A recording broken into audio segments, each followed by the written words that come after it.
This is week 6, the Mount of Olives. The night Jesus is betrayed, at the base of the Mount of Olives is a sacred place called the Garden of Gethsemane. This is where Jesus is arrested. It's not only a betrayal of his trust, but it's an invasion of Jesus in his happy place. In Luke chapter 6, we know that Jesus likes to go up on mountains to pray. He goes up to pray in the theophany story we heard. And then later, there's this time when Jesus walks on water and he's not with the disciples. So he walks on water to get to them. The reason he's not with them is because he had to go up on the mountain to pray.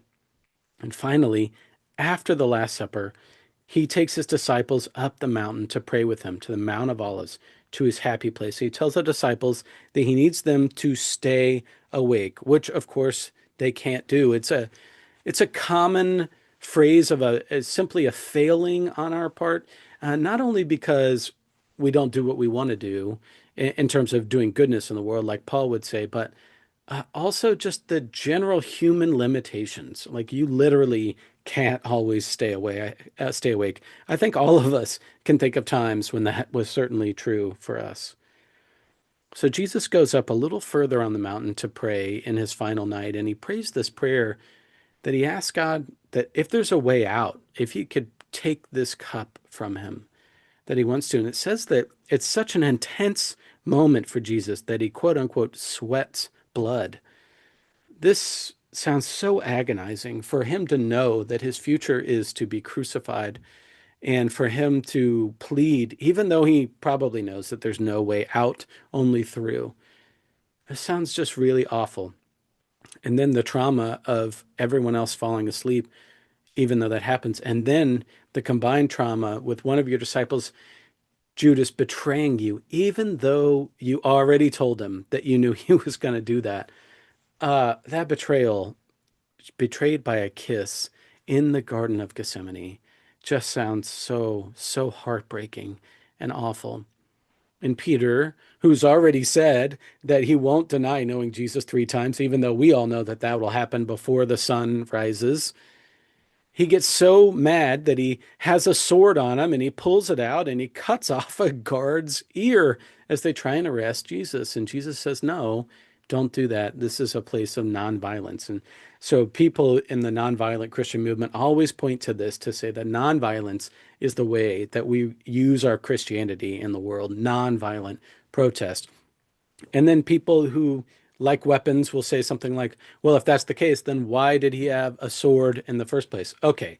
First of all, Peter probably does not have a medieval sword, right? He has a machete. He has something like it's a tool. I mean, they're in a garden. I think it's likely that they carried such tools with them in places like this. It could also be true that he thought that Jesus was going to get arrested, and so he takes his weapon with him, even though Jesus doesn't know that he has it, right? Um, but it is important to note that Jesus, after Peter cuts off his ear, heals his ear back. We don't talk a whole lot about Jesus and the healings that he does, but he heals in the Bible more than he does anything else, more than he preaches, more than he teaches. He is a healer first and foremost. And that sense of healing is not only nonviolent, it's actually creative, it's actually reparative, right? He's doing good in the world, not just not doing bad. And I think that we miss that message sometimes. Jesus is going to his cross, he's going to his death. And it's so hard to put ourselves there, to imagine the fear of not only being Jesus, but also just watching Jesus. If you were one of the disciples and you were there, how you would feel. We understand, I think, a little bit why Peter denies knowing him 3 times. He's not just doing it callously. He's doing it because he's trying to get closer to Jesus. He's trying to see this thing unfold. He's trying to go unseen and unnoticed because the world is dangerous.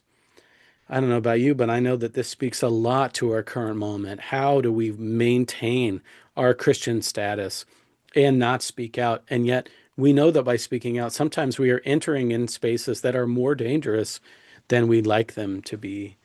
It's easy to say that we want to be part of a nonviolent protest, but once it turns violent, how do we keep our composure? How do we continue the way of Jesus? Sometimes our world is not safe. And we don't want to raise our children, for instance, to just think that the world is safe. We have to warn them about dangers. But how do we do that without also just living in a worst case scenario world? Are you that person who like kind of looks at the world positively, or are you always constantly scanning for threats? How do you imagine playing your Christianity out in this day and age? I hope and pray that things get better soon.